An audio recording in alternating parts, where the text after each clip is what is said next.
This podcast is supported by The RealReal. Meet Christine. She loves shopping. And this is the sound of fashion overload. Too many fabulous things, not enough space. So Christine started selling with The RealReal. I've always loved collecting designer pieces. Gucci bags, Prada heels. But my style keeps evolving. Selling with The RealReal? Game changer. I earn more, and they do everything. Seriously, just drop off your items or schedule a pickup. We handle the photos, descriptions, pricing, even shipping. You just sit back and watch your items sell fast to our 40 million members. And I get peace of mind knowing I earn more selling with The RealReal than anywhere else. Exactly. That's the sound of your closet working for you. The RealReal. Earn more, save time, sell fast. And only for the month of January, earn up to $550 extra when you sell with The RealReal. That's right, up to $550 extra. Go to therealreal.com to get started. Earn up to $550 extra this month at therealreal.com. Terms apply.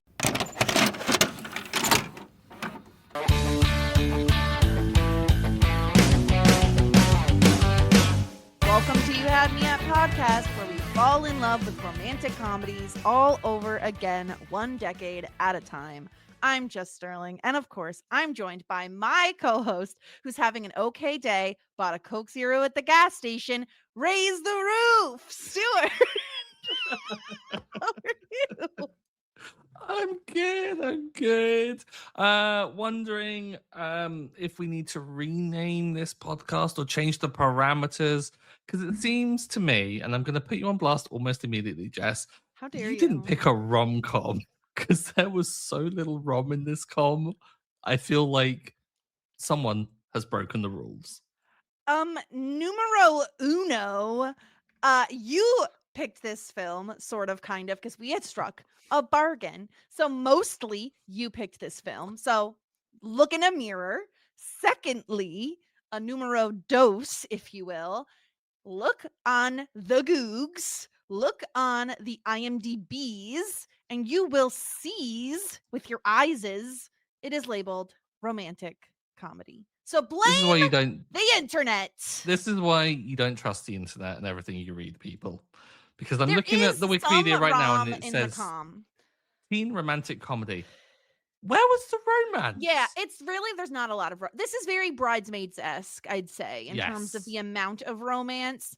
And I don't dislike that. Like, I think what we do get is quite quaint, quite cute. But it's also interesting now knowing the trajectory that like Penn Badgley's career is going to take, and the fact that there's just so little of him in this movie is actually kind of wild. Like Mhm. Mr. Joe, creepy serial killer, Mr. Gossip Girl, you know, and the like. Barely in Yes, this I movie. have seen those pieces of media. Yes, I understand. Okay, Gossip Girl, I understand. I binged it just like 2 years ago. And XOXO, that's all I know. it's so bad. It's actively bad in very early aughts, but it's fine. It's very like CWWB sort of a vibe. But You is a Netflix phenomenon. That's pretty interesting that you haven't seen any of that. The only exposure I've had to that show is when I inadvertently hit enter before typing the full YouTube URL out, and it comes up on the Google search. Incredible. That's it. Is he a stalker in that? Oh, okay. Like, You literally know nothing about this. Okay, so Penn Badgley plays a character named Joe Goldberg. And it's so interesting because the very first, it had like 4 or 5, it's over now. It had like 4 or 5 seasons. The very first episode, it's very heavy on monologue, so you're in his head, and it feels at first like it is very romantic. Like he works at a bookstore, a girl comes in, he's like, and then there was you. And it's like very like nice and cute. And then he stalks her and becomes obsessed with her, and you find out, oh no, this man is he's bad. He's very bad. He's very, very, very bad. And it's all from his perspective. Yeah. Yep. Wild. And there are multiple seasons. And there are a few seasons where it's like, but there is one season, because usually you don't get this. Usually season 1 is like the best season, and then it's like all downhill from there, right? Not this show. There was a season where they kind of had him meet his match, if you will. That was my favorite season. There is a season with Charlotte Ritchie in it. You may know Charlotte. She was on Taskmaster. She's British. She's in a Yes. season. If you Googled her, you probably would recognize I'm her. Googling. Yeah, do the Googling. Googs. I'm Do I'm the Googs. worst with remembering names. I'm Oh, the same. yes. So she's in a season. Maybe she might be in 2 seasons. It doesn't matter. Anyway, the point being, it was very riveting television. And they didn't try to play it off like this guy is like a hero. It was very Mhm. much like we hate him. So, anyway, Interesting. that's Penn Badgley. I was gonna say, ECA. infinitely more likable in this film, despite having maybe 5 minutes of screen Yeah. time. I mean, yeah, he's Woodchuck Todd. What's not to like? Yeah. Yeah. Just So yeah, topless ECA. and covered in blue paint, apparently. Blue Devil. Yeah. Yeah.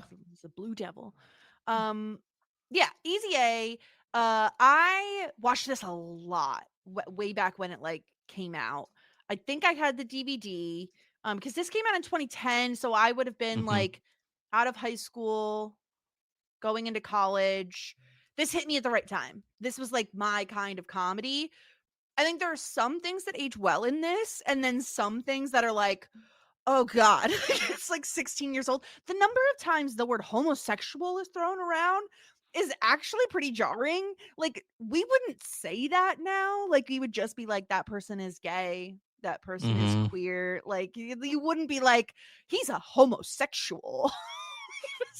Feels So much. really clinical, as if like the does. writers are trying to be like, look, I'm not poking fun at these people. I'm talking about the like normally I'm using the proper terminology. It's like, Yeah. come on, Yeah. that's just it's still not quite there. But yeah, I'm surprised that you think that some of this ages well. I was there the whole time just thinking this has dated badly.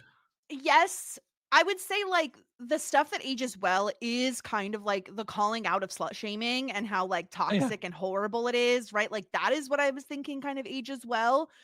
A lot of it doesn't, which we'll get into, but I still found myself like remembering some of the lines. Like I Mhm. mostly that I remember saying some of these things to my friends constantly, like the like melody bostic, like the way the way she Yeah. says melody bostic is like very Yum. it's very like here's Nigel with the brie. It's like Mhm. melody bostic. Like it's so There's good. there's banger quotes in this film, and there's something that we've established in like previous films is that I feel like for them to be like truly iconic, they have to be quotable, and Yes. this has so many. Like I didn't remember too much about this film. Completely forgot Lisa Kudrow was in it, and that entire Yeah. plot line. Really, yeah, I still remember. I gotta pack it, gotta pack it, gotta pack it. Like Yeah. remember that. Remember Stanley Tucci and the "Who told you?" Like Yes. just Yes. parents. Like there's some really like solid jokes in this film. But yeah, like so much was dated. I was just very aware this is like really a film of its time, which is why I was kind of appreciating us getting to cover it because I feel like if we're doing this thing through the decades, this is quintessentially the 2010s. Like It 100%. feels very, very 2010s. It does feel like that because it's like again, like I said, I just got out of high school when this came out, so at the point I was not far removed from being in high school, and yeah, this is kind of what high school feels like at times. It's an exaggerated version of it, but like, yep, this is about right. Hmm. So let's remind people what happened in this movie in case you haven't watched it in a while and you didn't get to revisit it. There's some storylines that truly will blow your mind if you don't, if you don't remember them. Yeah. Poor Olive Pendergast is an absolute nobody in her massive high school in California. That is until a rumor floats around that she inadvertently started herself because she wanted to avoid spending time with her best friend and her like hippie nudist family, which is a wild storyline. Olive lost her virginity. She gains the attention of devout Christian Marianne, played by one Amanda Bynes in her last acting role, which we will get into. Who is aghast at Olive's rumored promiscuity. Meanwhile, Olive confesses the truth to classmate Brandon, a gay student being bullied daily, and Brandon convinces Olive to serve as his beard. This leads to a new career opportunity for Olive, fake having sex with teen boys for money. Naturally, they're reading the Scarlet Letter in class. So Olive, who is now getting slut shamed daily, stitches red A's onto her new lingerie-laden wardrobe and leans into her reputation as a tramp. Fucking dickhead Rhiannon is such a jealous bee that she doesn't want to be friends with Olive anymore. And things get really bad when Jesus freak boyfriend of Marianne gets chlamydia and says he got it from Olive when he really got it from the guidance counselor, who is Lisa freaking Kudrow and is married to Olive's English teacher, who is like Olive's favorite teacher, of course. So that's a big fat yikes. Olive accepts blame to save her favorite teacher's marriage. Eventually, Olive decides to tell the truth and does a whole live stream to basically admit that she's not actually a slut and she really just has a crush on cute guy Todd, who is the school's mascot, which like we love. We really love it. They ride off on a lawnmower together in an homage to many iconic rom-coms of the past, which I'm sure we will talk about. That is the movie that we watched, Stuart. Interesting film. I was about to chime in like good film. I feel I'm a bit mixed on it. Okay. But I certainly didn't dislike it. I think it's just aged a little poorly in my mind in terms of Sure. like it's kind of got slightly like the Juno effect of just kids don't talk like that. And it's very much like, I don't buy that kind of like thing. Yeah, like but I still find myself quoting it. Maybe kids do talk like that because of the influence of this, and maybe that's not necessarily a good thing in society at the time. I don't know. But yeah, like I found myself like chuckling a hell of a lot of the jokes. Like the jokes when they land are hilarious. And the story itself is good. Olive, though, as a rootable main character, is a bit all over the place. Like, really? Like, you kind of like, they're kind surely you see how bad this is going to go, right, Olive? Right? Please tell me you see this. It's interesting, though, because I think I kind of like that she is a bit middle of the road in terms of like morality and stuff. Like, she's not a true blue hero. And I think I like that because it feels like she is kind of like the quote unquote everyman. She is kind of like your average high school student, like who probably does want to be more well known than they currently are. I feel like what tripped me up more than that was the fact that Rhiannon, who is like, I suppose supposed to be her best friend, like that is how it is like framed to us. They don't seem like they're friends, like kind of at all. She's basically tells this lie that starts everything because she's like, I don't want to spend time with this girl. And this girl is actually like very forceful, pretty mean, like to Olive throughout. And so that I guess is where I got mostly confused. But maybe Olive is just an introvert like most of us, you know? Yeah, I mean, who hasn't made excuses to not spend time with people, even if you love them? Like everyone needs I certainly want to spend time with my friend whose parents are like nude all the time. Yeah, especially when they're like leaning over and like she got whacked in the face. Yeah, like full boob to the eye. She got like accidentally motorboated. No, she had to motorboat. She motorboated by accident.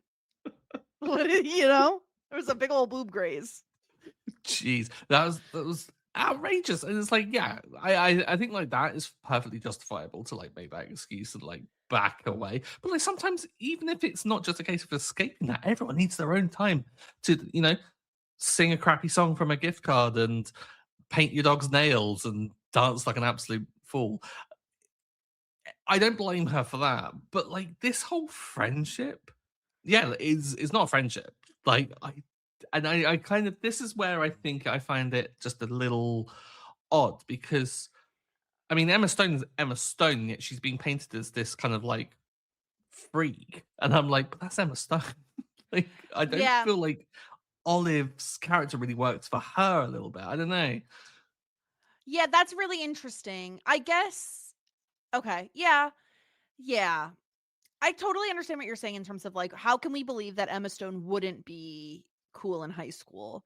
But I think the way that they shot it, making it like this massive Californian school, and that Olive is from a very like unconventional family, not necessarily in like her parents are married, they have 2 kids, that's all very normy, but they're strange people, right? Like they are not your average parents, I would say. Mhm. So I think the way in which Olive is a bit of a weirdo could alienate her, and that is a little bit more believable. What I found more unbelievable was like, how does she have no friends? Like, again, Yeah. she has Rhiannon, but Rhiannon is not a friend. I'm sorry. Like, Rhiannon is so pushy, and then immediately is like, oh my God, Olive, you're such a slut. I'm not friends with you. You slept with 2 guys? Ew. Girl, what? What? Yeah, it's an extreme reaction, and clearly, like she, it. I think everything that Olive says to her towards the end is like completely true. It's like, yeah, she's just like jealous, and maybe there's that again. I'm not sure if this is maybe just a bad take on like portraying female friendships as not really being friends, but like constantly competing. You keep the other Yeah. one around because you look hotter, like compared to her. That kind of like trope. I kind of got that vibe a little from it as well because and it seemed that it was being portrayed that Rhiannon was the one that kept Oliver around for those kind of reasons because she was always the one that shone, and that was why the dynamic of what Olive did to get the attention worked for Olive because she was like, finally, I'm the one that's got one over on her, and like I'm the kind of one that's getting a bit of the attention and everything. Yeah, that was just the most unbelievable thing that she just doesn't have friends and Yeah. that she I has to just wanted resort her to to this. have like an actual real best friend, and it was really sad that she really just had nobody. Like, because Hmm. it turns out that like it didn't even their friendship was a bit of a farce anyway, because Rhiannon had kissed mascot Todd, like, and never told Olive. Meanwhile, Olive was feeling so guilty about going out with the guy that like Rhiannon had a crush on or whatever. Hmm. Like, it really, and the fact that Rhiannon is like holding up signs with like Bible verses on them in protest of like, excuse me, let a girl get laid, you weirdo. Like, what? Like, Yeah. she's not even really getting, but like that. Of course, like I said, I while this sort of slut shaming stuff like did and probably still does happen in high schools, it does feel like it is very exaggerated in like, are people protesting with signs like that a girl is having sex? Probably not, but certainly the rumor mill is going to churn, and it's going to like get out of hand, and then the rumors will spiral out of control like a game of telephone. It's like, oh, now the guy you banged is 20 years older with a goatee, like Hmm. none of that is true. um I almost wish because Rhiannon sucked so much and was not really a best friend, I almost wish they let Brandon kind of step in as her best Yeah. friend. I feel like we could have utilized him more than just the one-off and kind of like the catalyst for this whole like business. Yeah, he was definitely like so much like more personal, like on screen. Like the two of them had a bit more chemistry, I think, as well. And it would have been like a good fit, I think, of just pulling her away from this non-friendship. Maybe she kind of discovers like and hanging out with Brandon and stuff is the catalyst to her being even more kind of like, well, on the side of this, maybe going along with it, and they just build a friendship that way. That would have been so much better, actually. Yeah, more I Brandon. think Get it rid of works, him. especially because I remembered the scene of them like pretending to have sex at the party, and it's just like, oh yeah, it's just so much, it's so much. But I think he could have served as like a really good best friend for her, because they both feel like they don't fit in. They both feel like they're a bit on the outside. They know each other's biggest secrets. Um, Hmm. I do think it would have worked.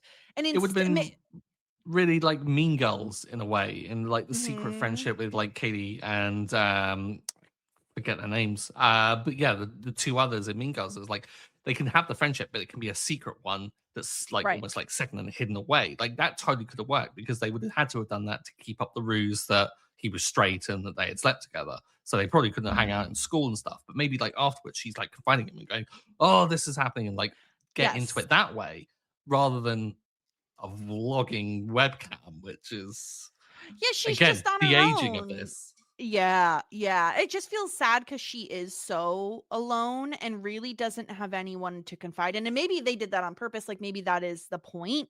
Because Mhm. at the point where Lisa Kudrow, the guidance counselor, reaches out to her at the behest of her husband, um, you can tell she wants to tell somebody, like, all of this is a lie, none of it is true. And Lisa Kudrow just hands her a handful of condoms and is like, okay, on your merry way now. Like, worst guidance counselor ever.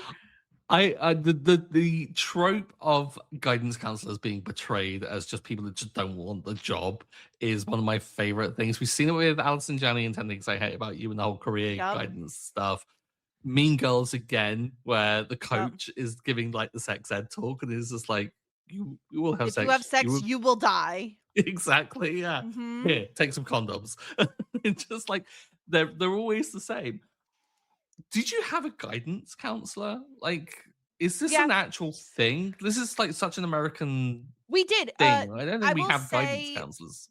usually I went to a fairly small school, but we even still had multiple guidance counselors and you went based on like name in the alphabet. So like this person has A through blah blah blah. So you cuz imagine having like 200 and something, more than that, like hundreds of kids, right? But generally speaking, in my experience, I never saw my guidance counselor. The only people who did were people who like really needed help, maybe were struggling. The Mhm, only time I remember ever meeting up with my guidance counselor was when it was time to like look at colleges and stuff. Like in my junior year, I went in to have like conversations about where are you applying, where do you hope to go? And occasionally I think I had them with like choosing your classes, as much as you had options, right? Like what do you want to take? Are you into art, sports, whatever? Um it is a thing. Yes, like guidance wow. counselors are a thing, but I never had a ton of interactions with my guidance counselor because I generally didn't have like issues in school. Um but yeah, this is definitely a thing. But like there wouldn't be one guidance counselor for this entire school. Like that's insane. Look at the size of this place. Like it's so many kids. I don't know. I mean, I take one over my none. We had hundreds of kids at my school, So and there was absolutely no one to like serve that role. I feel like we who over would you here talk to about that stuff? just skip a step and bring in social services if it got to like if it was one of those kind of No, but, like, situations. in terms of, But when like, it comes to picking classes and, like, if you needed to, like, talk through school choices and stuff. parents, and if they're not there, Oh. like you do it yourself, like Oh, geez, crack yeah. on with it. Yeah, I think the only time we got any form of guidance was during the whole process of like picking universities. If you were going down that route, and they would just go, right, here's the tips on how to do your applications and stuff Oh. like that. That was about it that I Hmm. remember. I don't know. It's a big thing here. I mean, again, I am saying this very far removed at this point from having been in high school. I don't know how it works now. But at the point in the movie when this movie came out, that was how it worked. And probably it makes sense to me that both the principal who she gets sent to for calling that girl a twat, and and the guidance counselor, them not really knowing who Olive is, it makes sense if she has not previously been in trouble. If you're not Hmm. someone who repeatedly gets into, disciplinarian situations, they probably don't know who you are because you're not a repeat offender. You're not a common face. You don't see them all the time in a bigger school, especially like where Olive seems to be going. Yeah, it made sense to me, especially because she just seems like she doesn't get in trouble much. I will say, 0% chance I would have ever been able to wear lingerie to school without getting in trouble. Like, Yeah, we had very strict, clothing, requirements, and, obviously you had uniforms and all of that, so probably didn't yeah, strict in that way. it's Um, easier. yeah, we had Olive mentions the skirt not being shorter than where your fingertips fall. That was a thing. There was also your tank top straps had to be 3 fingers thick. So we couldn't have worn any tank top with the thin straps. What if you've Don't got really thin fingers, or like what if you've got really fat fingers? Like that's such You're an arbitrary fucked. measurement. Yeah, it's dumb. Your you couldn't have, you remember the height of the Juicy Couture sweatpants. You could not wear any sweatpants with words on the butt. And Wow. notice how all of these guidelines only generally apply to one sex. Just Yeah. putting that out there. Just Funny feeling the need to that. point that out. Funny that, Joe. Funny how Yeah. that works, huh?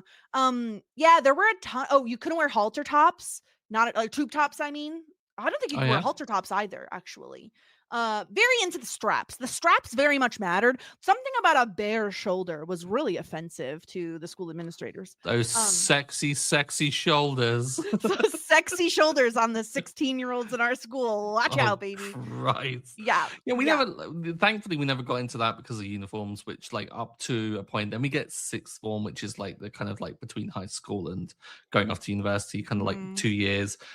There we got to like wear our own clothes, but it was always like the dress code was like smart casual, but no one actually went anything smart. It was just like jeans and a hoodie. And I think everyone at that point was over their rebellious kind of like, I'm going to break the rules and, you know, not like I'm gonna like not wear my tie or like have my skirt high or something like that. Mhm. So I think we kind of got that out of our system. Maybe a Yeah. benefit of uniforms. Just gonna say. Just gonna say. Oh, I'm not, listen, it is what it is. Like, people used it as a form of like self-expression, right? Which I think is totally fair. The other Yeah. two rules that just came to mind, which were more gender neutral at the very least, where you couldn't wear hats, no hats at all, baseball caps, beanies, no sort of hat you could wear. And this one is very funny. You couldn't wear sunglasses. Do you know why, Stuart? You weren't allowed to wear sunglasses in my school? Why? Because Did you teachers like want pretend to be asleep or something? No, they didn't care if you slept in class. No. Because if I don't know if you ever heard this, Stuart, but imbibing in the marijuana sometimes gives you bloodshot eyes. And we got to make Does sure it? them kids isn't on the weed. So we've got to be able to see their eyeballs. Yeah. Wow, as if the smell wasn't enough. There's no other possible way to Yeah. tell. Yeah, there were really dumb rules when I was in high school. Again, I have no idea. And this is upstate New York, like small town. I don't know what any other school does, any other rules, but like, yeah, I felt this when Olive was like, my skirt is the right length, but you would never, like, never ever be able to wear what Olive was wearing in my high Yeah. school. Like, first of all, the straps alone, but lingerie on the outside. All the girls were the only ones who were ever sent to the office for wearing something quote unquote inappropriate. Although I will say, and again, ages very poorly nowadays. I remember as a joke, a boy in our grade wore a skirt one day and got sent to the office. I'm like, you can't do that now. Imagine if you did that now. We But get yeah. that a lot over here in like the summer. There's always some local paper story about a boy getting sent home from school because he turns up in the summer in a skirt because Who we have cares? stupid uniform rules that don't allow boys to wear shorts when it's hot. And it's Right. like, you want to wear full length trousers in like sweltering 40 Yeah. degree heat. Like, Also, what is it bothering I just don't understand. Like, yeah. is it impeding your ability to learn? Like, I'm sorry, my shoulders bothering you? Yeah, but I love her tenacity and like her angrily stitching all of the A's. I loved this as like Just a tapping F herself. you. Yeah. I loved it as like an F you to everyone around her. I just thought Mhm. it was great. Now, do I think it's realistic that Olive Pendergast, who seemingly wasn't really wearing stilettos prior to this, can just straight up run in like these teeny tiny high heels? No, that's not realistic.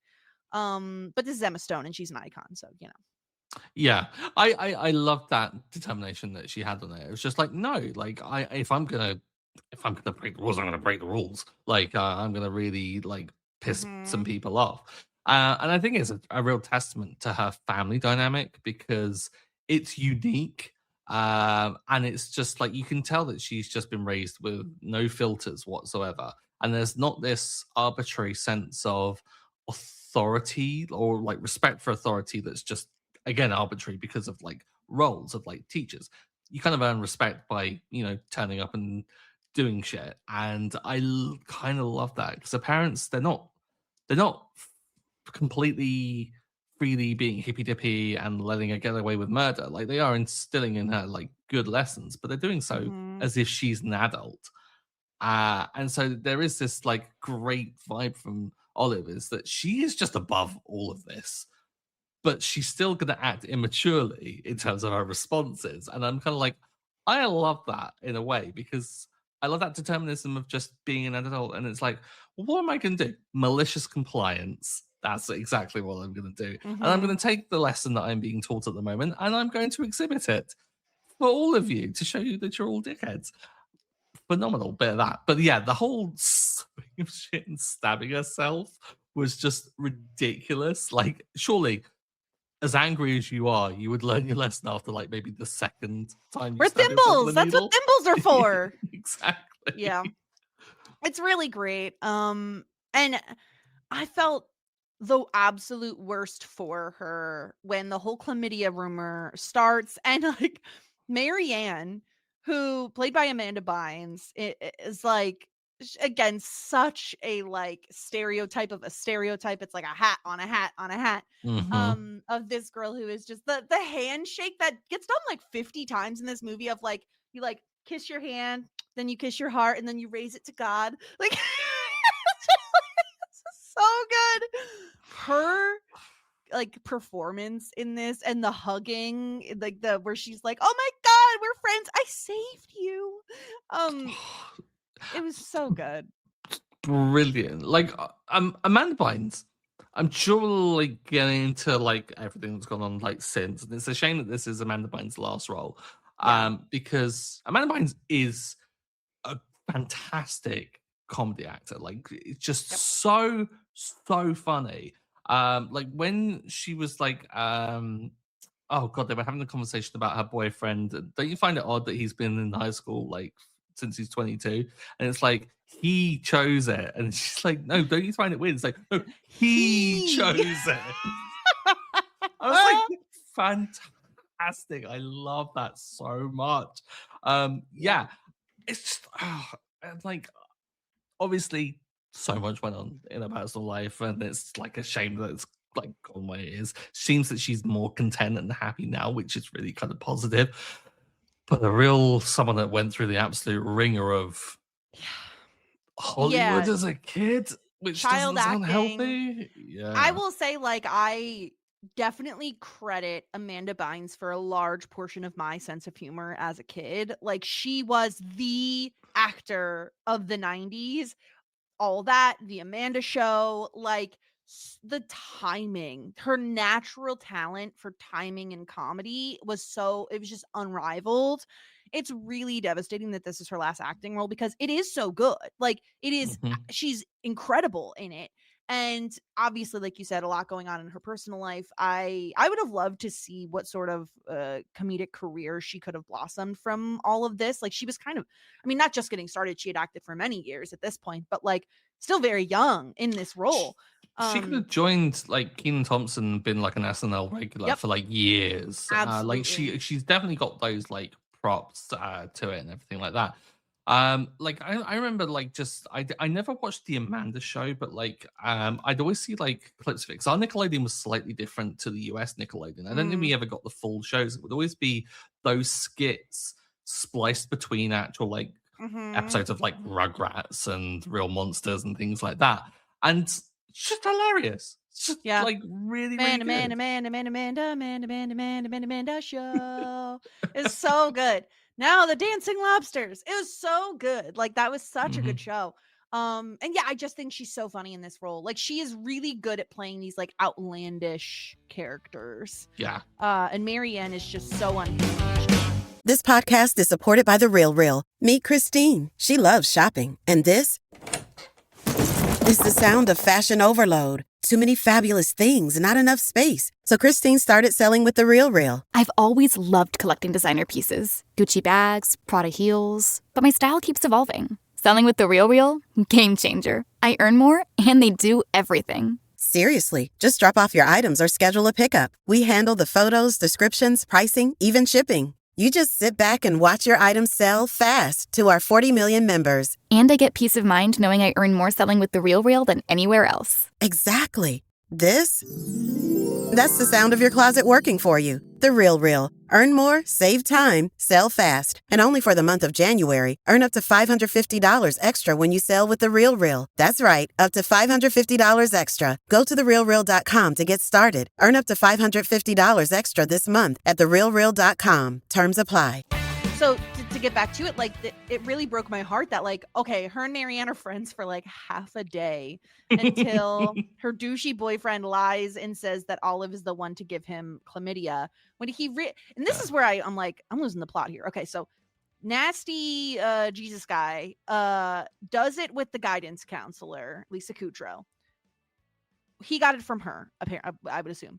Where the hell did Lisa Kudrow get chlamydia from then? Anybody? Everybody? Who is she sleeping with? That, I think, is the biggest plot hole of this entire show, because it's implied that they're just having an affair, right? But Right. like, I guess the implication is that he or she is whoring around further beyond like that. I as assume well. it was Lisa Kudrow Like, it doesn't because just manifest. when Olive tries to admit to Lisa Kudrow, like, I'm not a big whore. She's like, no, I know you're not, because if you were, you couldn't admit it to yourself. She makes it Yeah. seem like she is sleeping around. Yeah. So I guess that's where she got the chlamydia from. But Olive is really put in a tough spot because of this freaking guidance counselor. The audacity of her to be like, "Oh, you can take the heat from this, right?" That Nasty. was, yeah. And this is the thing that I find conflicting on this, because in that scene as well, where she like talks about like, no, you wouldn't want to admit it to yourself, kind of thing. Felt bad for her, because it's like, that's not the thing that you should feel shame for. You should feel shame for abusing your position of power and betraying someone's trust in you. Go and sleep with whoever you want. Like, sleep with everyone. Like, Preferably not that's your life. students. Yeah. Preferably not students, exactly. They're consenting adults, I Yep. think, should be a given. Like, The I way feel she like says that's a bar. he's 21 in 8 months or whatever the hell she says, like That was counting the the months. worst. Yeah, I looked it up. It's legal. It's like, I'm sorry if you got to look it up. If you I have think to that's Google like, whether or maybe not a your warning sex sign. is legal, don't Yeah. do it. How about that?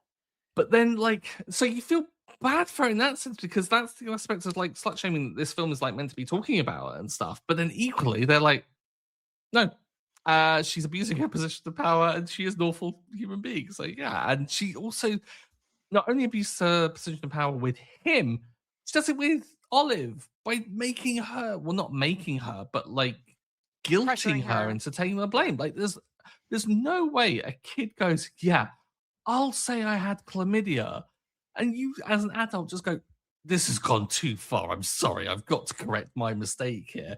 You can't just Yeah. ruin some young girl's life and reputation for this. Yeah. Ah, it was outrageous. Yeah, Lisa Kudrow, I was so angry with her. I know, because it's Lisa Kudrow, and you're like, but I love Lisa Kudrow. Like, what's happening though? But she's Phoebe. Like, what are we doing here? Yeah. Yeah, it was really upsetting, and I felt like, because I love Olive's parents. Don't get me wrong. I think they're very funny. I think they're the comedy. They're both. I mean, Stanley Tucci. Like, they're both so funny.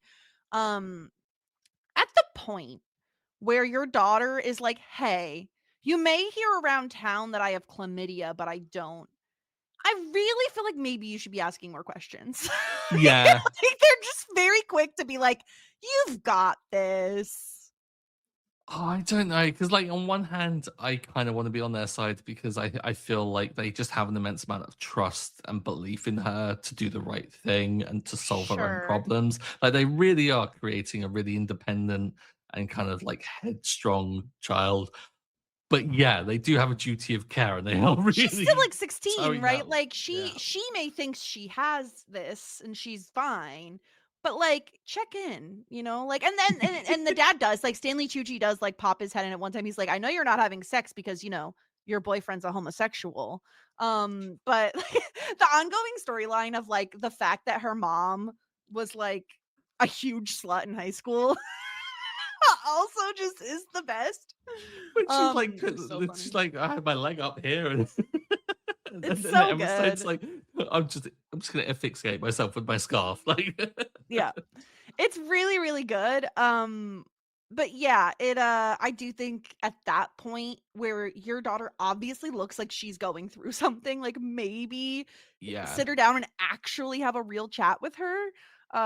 So not great on their part, because like I said, the thing I took away from this is like Olive feels so isolated.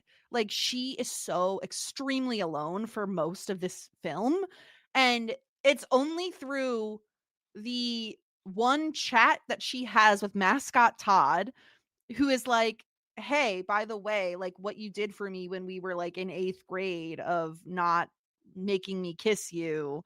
Like he's like, "Do what you got to do. Like I don't think any less of you for any reason." And that is like, wow, maybe I should actually be like telling the truth about all of this. Like kind of who Mm-hmm. cares? Like I've taken on so many people's burdens that I maybe should stop doing that.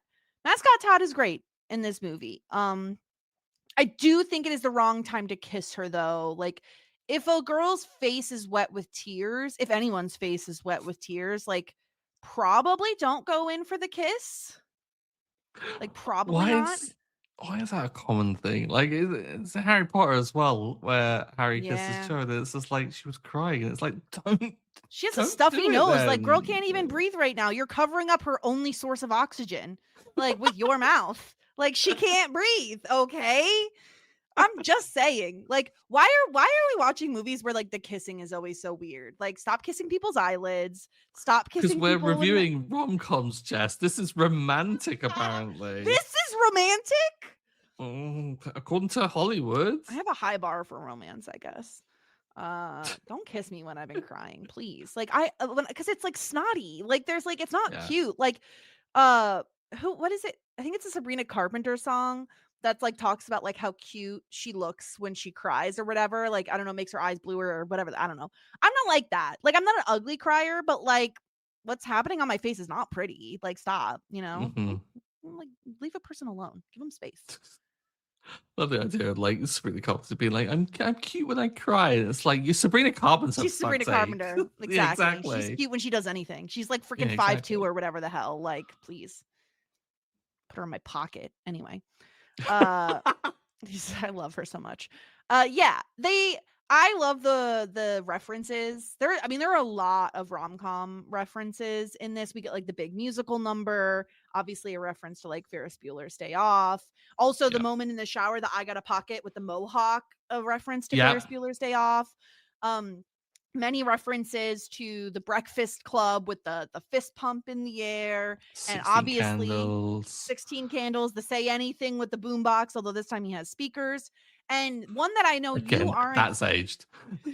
Sorry. one that I know that you're not super aware of is the lawnmower, where the lawnmower stuff comes in, is an Yeah. homage to Can't Buy Me Love, which she does mention by name.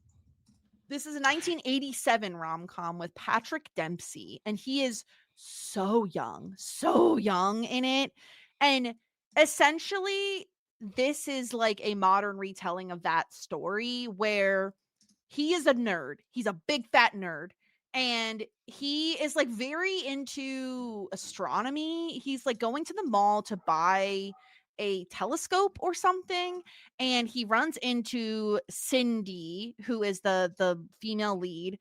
She is this rich girl who has borrowed her mom's like suede tasseled pantsuit or something and gotten something on it, red wine, whatever. It's ruined. She's trying to like go to the store to get it exchanged, and she doesn't have any money to like pay for it. And so he is like, I will pay for this if you pretend to be my girlfriend because I'm so Ooh. uncool. And so she agrees. He pays her $1,000 in 1987 Whoa. to pretend to be his girlfriend for a month. And of course they fall in love. Of course they fall in love. And in the like very last scene, I think it is, they ride off together on the lawnmower. Because he mows lawns that's how he got all the money. He mows lawns to get money. Anyway, that is a reference to that. I adored that movie. I'm sure like there's a bunch of stuff that doesn't age well, but a young Patrick Dempsey, he has the curliest of hair. He is I was just gonna say, I so just freaking cute. looked it up and it's Boof, is It big. is big. The humidity, baby. And he has some SLGs. He wears some slutty little glasses. I adore this. Started my like obsession with Patrick Dempsey, which continued into Grey's Anatomy, of course. God, Mick, what is That's it? what he's Dr. in. Yeah, I'm Dr. like, McDreamy. I remember his face. I just don't know what the hell he's been in other than Yeah, he that. aged well. Yeah. Anyway, that's Can't Buy Me Love, which of course they have the Beatles. Is it Beatles? No. Monkeys? Yeah, No. Beatles. Beatles, Oh, thank you. you monkeys. Well, because I was like, the Beatles don't usually allow their music and stuff, I thought. Yeah, they were always like really protective of it So I don't know beforehand. I why don't this think one they went it's definitely digital in there. lately.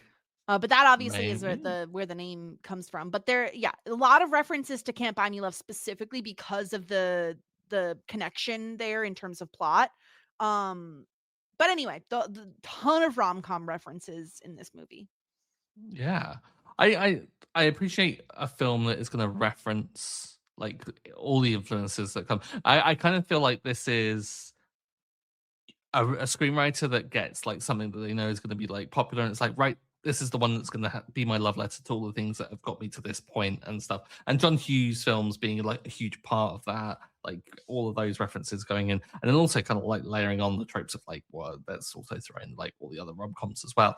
I thought that worked really well, especially for a film that is kind of subverting, I guess, the tropiness of rom-coms in a way, in the sense of, well, this is not really a a romance that has been really kind of like bubbling away that we've monitored that all throughout. It's actually been a somewhat, well, I was going to say healthy, but I mean, like, it started from a good deed, being like entering like her into like his heart a little bit. She's always had a bit of a crush on him, and then towards the end, they kind of realize, oh, actually, I like your company. I like your company. Let's get together and let's like do crazy things together. In that sense, quite healthy and lovely. We'll skip over the details a little bit, but yeah, I kind of like the way in which that kind of like developed, and it's not this kind of just huge profession of love. Like, we're not getting Yeah. the boombox moments, or well, we are, Getting but one, it's yeah, but not it's in the same way. You know what I mean? It's like it feels very yeah. different. Yeah, no, I agree. It feels more down to earth, more realistic in terms of how Mm, people do end up dating or getting together, and it is sometimes in small gestures, not grand gestures. mhm. Which I really liked. I like that seemingly throughout the movie, Todd the mascot doesn't give her a hard time, doesn't really buy into the rumors, and even if he believes them, he doesn't care. Yeah, So I mean, given his history with her, he's probably like, she's probably just making it up for to help people. You know, she did that with me. So yeah. yeah, yeah, I kind of like much less Rom than I I kind remembered. of like his I kind of like his build though throughout the entire film, in the sense of like just establishing that he's a solid guy, like in the sense of, yeah, he makes a bit of a fool of himself as the He's a Blue mascot. Devil, the woodchuck, like kind of outfit, like when he eats shit after like jumping on the trampoline to try and make the dunk is like really kind of funny.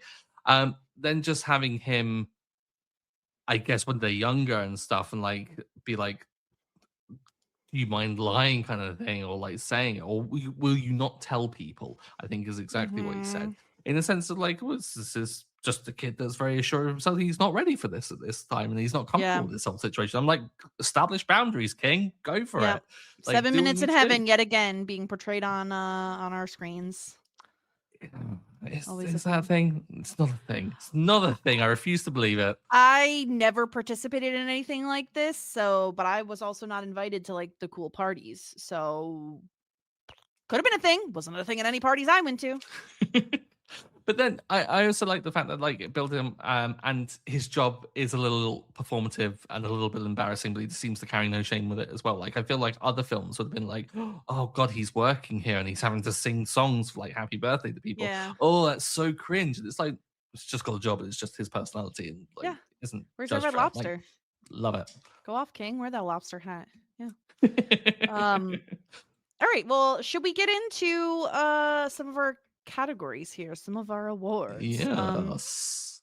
For the most romantic gesture, you had me at ... This is interesting because it's like, yeah, there's the boombox moment. I really feel like there's two that come to mind in terms of being like romantic slash bigger gestures. The first one being the musical number. Yeah. Because it's iconic. Like Knock on Wood is like so fun. The feather boa, her like popping out of a wheelbarrow full of wood is so fun.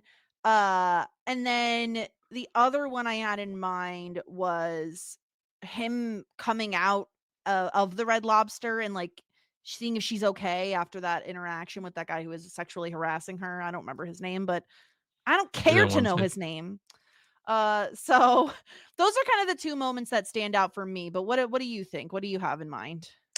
Yeah, certainly thinking the musical is up there for me. I was wondering though, because like in the kind of wording of it, we say roast romantic gesture or best gesture. Yeah. The performative, like overheard fucking scene at the party. Yeah. Like it wasn't romantic, but it was a good gesture. It was a lot of gesturing happening. Yeah. But no, I think you got to put for me. I'm going to put the musical because Yeah. it's just, I mean, it's iconic. Yeah. You gotta know. It's so good. The whole like the way of the pun, it's like a woodchuck and the, it's so good. It's so good. Like, and I love that she's like, I just wanted a musical number. Like there really Yeah. isn't much more than that. It's just I wanted a musical number and I got one. So we love it. Yeah, I agree. I think I'm Screenwriter's gonna voice coming out through the leads, the voice through. but we have Emma Stone and we want a musical number. It's like, Yeah. do it. Go off. Okay, incredible. Let's get to the meet cute or meet creep meter, where we decide how problematic this romance is. Like we said, not really about the romance in this movie, like Yeah. so I don't know that we're gonna find a ton of problems with it. It feels like it might be difficult to find a bunch of problems with this. Yeah, I mean, so we're talking about the romance itself and not the film. Correct. Because if we're talking romance purely, I think, yeah, completely agree. We didn't see enough of it to really see any problems. I always have the immediate thing of like, well, let's pull it back a bit. They're in high school. Let's be cynical. Older people here, it won't last. So I'm like, pull it back. But yeah, I don't think there are any bad things to it. Maybe Olive is probably the most problematic element of this entire relationship. I would argue that like they barely know each other, so we can't exactly put them in like soulmate status, right? Like they're really just starting out at the end of the film. They know each other. I mean, they've been to school for so long, and they've been like adjacent to each other's lives. I feel like they kind of know each other there. Different to like not know someone than to have soulmates. dated them for a while. Yeah. Yeah. I feel like I would put this in green flags galore. I agree. But I guess the question of like whereabouts in green flags galore, like they feel like they know each other. They have the least amount of romantic interactions in this tier. Like, because 10 Things I Hate About You is also in this tier, as well as The Wrong Paris. They have like the least amount of romantic interactions in terms of like actually dating, but I might argue that they are a bit better for each other than the couple in The Wrong Paris. But how dare you? I'm still outraged that The Wrong Paris wasn't at the top of this list. Like, no, the high school of it all makes me want to put it at the bottom of this ranking anyway. So like, I think it's in a good position where it is. Okay, yeah, we can leave it. And there. if you're okay to settle on that as a compromise, that's fine. Yeah, I like it. I think that works. Okay, so perfect. So that's where that's gonna go. And then of course we also have to discuss the best in showmance. We have to give this a score of basically our enjoyment of it. And I think this one is interesting because I think this is a movie that I remember very fondly. I remember really loving it. And I think there was a lot that I had forgotten about this movie in my rewatch. So I don't know. Do you want to go first? What are you thinking for where you would like to put this movie? What score you would want to give it? So, as I've been doing recently, I've been jumping on Letterboxd again, and I went to see what I originally rated this. Oh, I interesting. originally gave this a 3.5.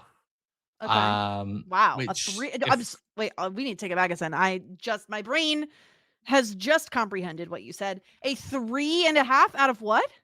5. So Oh, that puts never it mind. Never that mind. I was thinking out of that 10 and I was like, oh no, what? no, no, no, no, no. And Whew! that puts Okay, it we're fine now. that would put it in a 7. However, I did Yeah. adjust the score. Oh no. And us at home, we all know that whenever Stuart adjusts a score, he's never adjusting it higher. He's Nope. literally never being like, actually, I loved this way more. No, Never happened. I think it was a bit too harsh because Yeah. I rated it the moment the credits hit. And I think I was offended by the credits in this film because of the stupid, just This is for I'm no s- reason. Yes. Just someone was like, "Oh, I've learned this new thing in After Effects. I'm gonna have them positioned in the road." I love that you brought this up because I would have forgotten to. So I watched this with my husband, Will. As we were watching this and we were watching the credits, we usually now, especially movies of this era, will wait and see if there's any like blooper reels or any fun stuff that comes after. Mhm. As we're watching this, he literally says, Stuart is gonna hate that font in that text.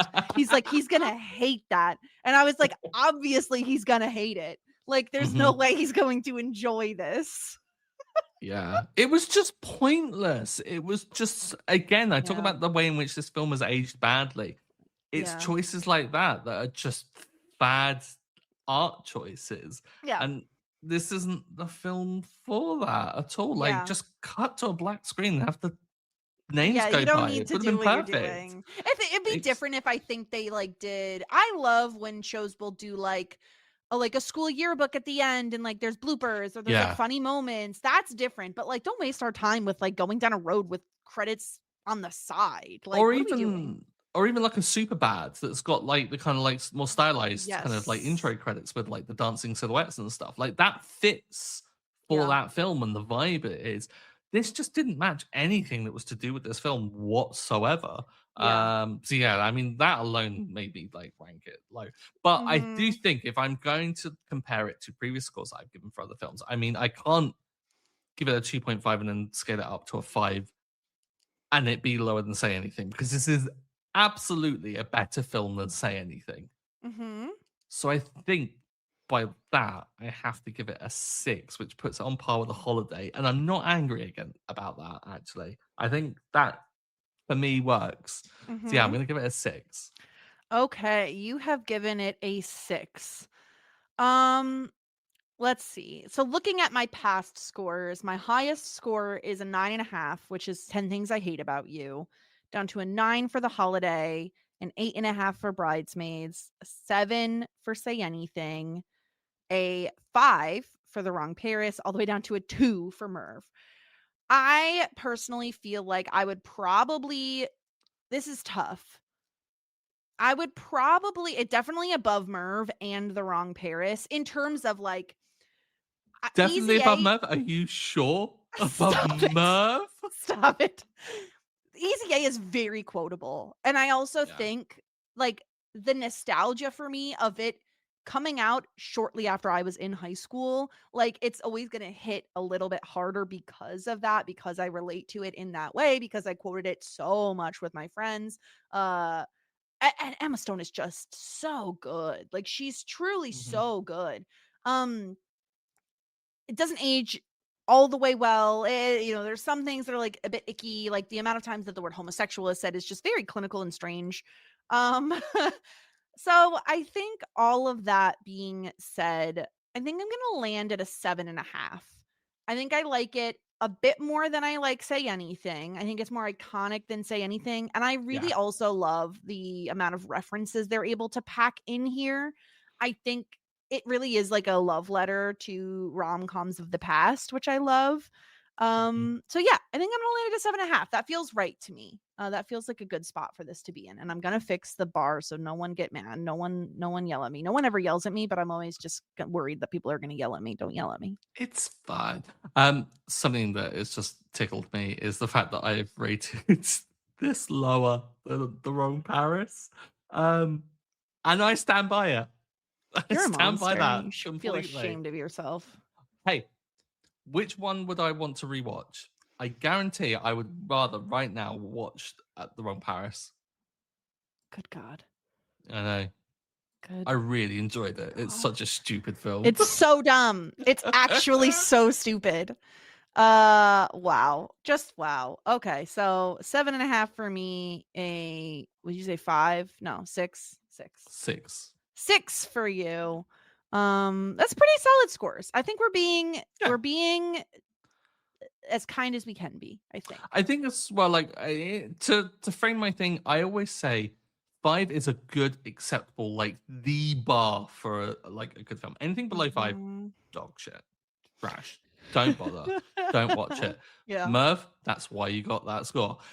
Merv, but like sucked. anything above, yeah, like you can't have a baseline without having a baseline. So like halfway, I think is that. So in one way, anything I'm above is grateful good. for Merv for like reminding me that I do have taste.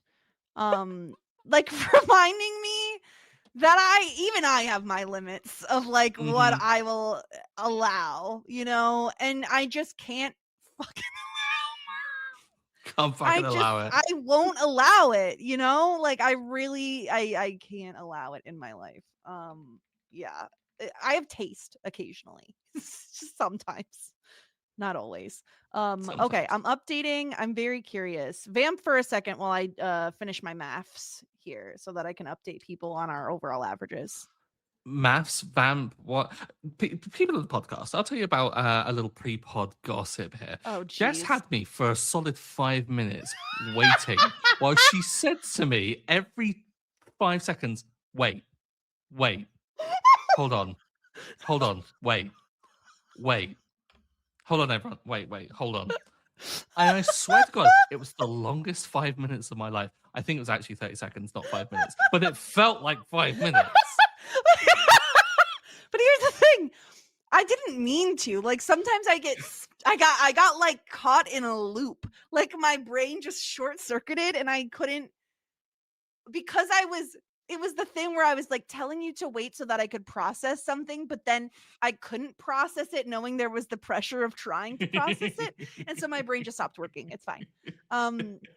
Is that good enough vamping? I think so. And I think these numbers are accurate, but if they're not, then who cares? Thing is, I just wait. Hold on. Wait. No, you don't mean it. Okay, so I took the average. I was curious to know what our average scores were so far across the films.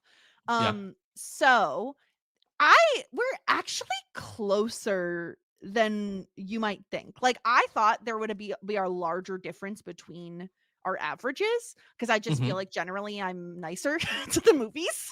Yeah. But I'm not that much nicer than you are. So your average is a 7.13, which is like higher pretty than I high. Thought. And mine is an 8.5. So I mean, I'm pretty kind, pretty generous. I will say 10 things I hear about you is doing a lot of lifting with that score. There's not that many data points, you know, maths. This is how math works. Maths. Anyway, that's just a little update for all of you people. But should we talk about what we're gonna cover next? Yeah. So as per our agreement, and to understand, you get a second pick, or we're back onto regular picks. Oh, see, you frame me it this way. What happened? If you all will remember, flashback a few months ago at this point, back when we were in when we were in the original early aughts pick, I was talking about like, oh, I really want to do this. I'm not sure, blah, blah, blah, blah, blah, blah, blah. And I had said, well, I really want to pick one pick, but I can't pick it because there's also a more Christmassy themed pick in the holiday that I would like to cover. And you had said, okay, if you do the holiday rather than making me sit through Serendipity, I will pick whatever you want to pick for my early aughts pick, which is what we're on now. So it is my pick, but I don't know what I'm picking because you're picking on my behalf. Yes. Fantastic. That's exactly what's happening. And it took us at least 15 minutes before we started recording to realize this. If you betray me now and pick Serendipity, I am quitting. Can you imagine if I did that? No, I won't do that. Yes. Mostly because I value our friendship and I don't think our friendship could handle covering Serendipity. I really Yeah. feel like it would tear us apart. An Because hour of us just shouting at each other. I love that movie and I will not hear slander against it. No. The people behind the phones are now being like, cover it. No. What we're gonna be watching. All 3 fans of that film. They're shaking their fists. Stop it. This is just an iconic movie. Anyway, we're going to be covering a movie that I personally feel like is very underrated in the realm of rom-coms. Again, I have nostalgia for it. It came out in 2005, so it hit me at that time where I was like getting into high school. You're very like schmoopy at that. I was very schmoopy at that age where you're like, oh, I'm going to have this whirlwind romance one day. I don't know why I sounded like British when I said that, but that's what was happening in my head at the time. And this movie just hit me at that time. When I tell you the cast, you're not going to believe me when I say it's a good rom-com. And you probably aren't going to like it because you're watching it for the first time in 2026. But there is a film called A Lot Like Love. And the romantic leads in it are Ashton Kutcher and Amanda Peet. Choices. Who the fuck is Amanda Peet? Oh, stop. Why are you doing this to me? You know who Amanda Peet is. Just Google her. I genuinely Google her. Not. You'll recognize I'm very her. sorry, Amanda, if you're listening to this, which you're not. Wait, I'm Googling. Google her. Yeah. You'll recognize her face. If you say you don't recognize her face, I don't. What? What do you mean you don't? She's in a bunch of shit. Just what is happening? You remember the movie Saving Silverman? No. We need to watch Saving Silverman. That movie is trash. It about Sarah Silverman? That's all. No. Saving Silverman. Okay. You know the movie American Pie? Oh, yes. You talked about this. It's the Saving Silverman one, right? is like grungy cousin. Yeah. Saving Silverman and still is stars iconic. Jason Biggs. Also stars Jason Biggs. Also stars Steve Zahn, and Jack Black is in it. Oh. It's. I remember loving it. It's very like I'm a teenage boy and find this hilarious. Like, oh, I'm warning you. Like, when I was like that age, this was my kind of comedy. I thought it was so funny. Anyway, Saving Silverman is something you also need to watch. But we're gonna be watching A Lot Like Love. You're probably not gonna like it, but if it gets one other person in the world to watch this movie, I will be so happy. I adore this movie. I really do. Fantastic. I have to suffer. So some random listener who we love, thank you very much, give us 5-star rating and subscribe, gets some joy. I have to suffer for their joy. You do. Yep. That's the premise of this podcast, isn't it? I don't think you'll actually suffer, but you probably won't. You won't. The thing is you're never going to love it as much as I want you to. I don't think it'll be as bad as Merv. That's already we're on to win. That is Merv. The leads have chemistry, at least, Stuart. Please. Okay, that's good. God, they do. They have good chemistry. Oh, the Wig Watch. You're gonna love the Wig Watch. Yes. It's proper wigs. It's a good. The wigs are just so. Are they wigging? They are wigging. I'm curious. I need to look the runtime. An hour 47. Okay, a touch long. Easy A was like spot on an hour and a half, and I was overjoyed. It was great. Yeah, felt a little long, but stop. It did not. It did. Third act goes really quick, but that second act, there are some dragging moments. But yeah, that's what we're covering next week. A Lot Like Love. So everyone go watch it. I promise it's worth watching. I really love it. I just think it's quaint. You know, it's just so quaint. Okay, we'll find out. I've never seen this hate it, and I'm gonna hate you. Well, even if I hate it, I'm excited to watch it for that reason alone. Yeah. This is why I just can't bring my darlings to the podcast because you'll kill them all. You'll just kill them. Yeah. It made me so sad. Hey, no, but the thing is, like, this is my pick, Jess, so you can blame me.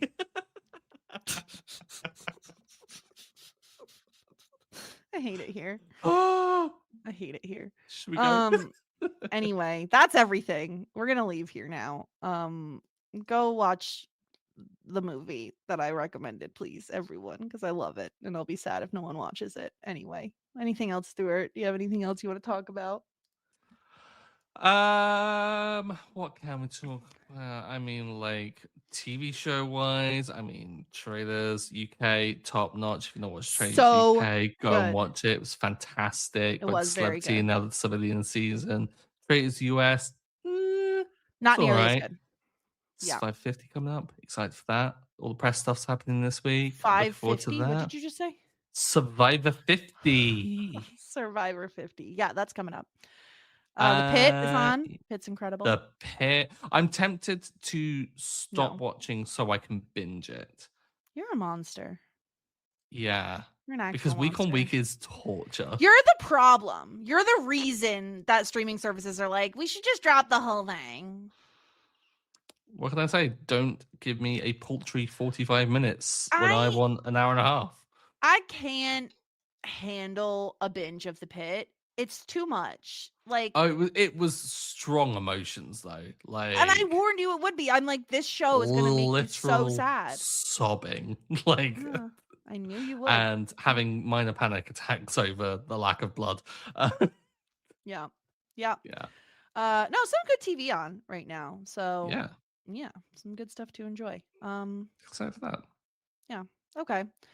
Stuart, do you want to do the outro we originally talked about, or do you want to do the one that I suggested at the bottom of the document? Did you see? I mean, it has to be the one at the bottom of the document. I can't believe that we haven't talked about that line since. Wait, which one? The one that you've put in all caps. That Oh, I can good. see right Okay, now. okay, okay, Yeah, okay. yeah. Okay, great. So until next time, everyone, c'est la vie. Lovey.